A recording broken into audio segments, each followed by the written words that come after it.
Hello, students! Today we are going to learn about an important process that helps plants make their own food. This process is called photosynthesis. First, let us understand what photosynthesis means. Photosynthesis is the process by which green plants use sunlight, water, and carbon dioxide to produce food, or glucose, and oxygen.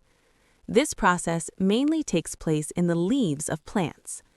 Inside the leaves, there is a green pigment called chlorophyll. Chlorophyll absorbs energy from sunlight. This energy helps the plant convert carbon dioxide from the air and water from the soil into glucose, which is the plant's food. The basic equation of photosynthesis can be written as carbon dioxide plus water plus sunlight equals glucose plus oxygen. During this process, carbon dioxide enters the leaf through small openings called stomata. Water is absorbed by the roots from the soil and transported to the leaves. Sunlight provides the energy needed for the reaction.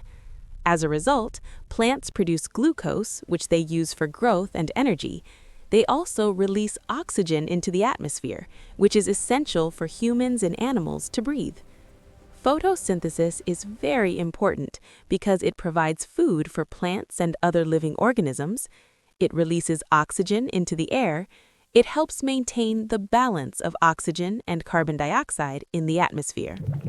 In summary, photosynthesis is the process that allows plants to convert sunlight into chemical energy and produce the food they need to survive. Thank you.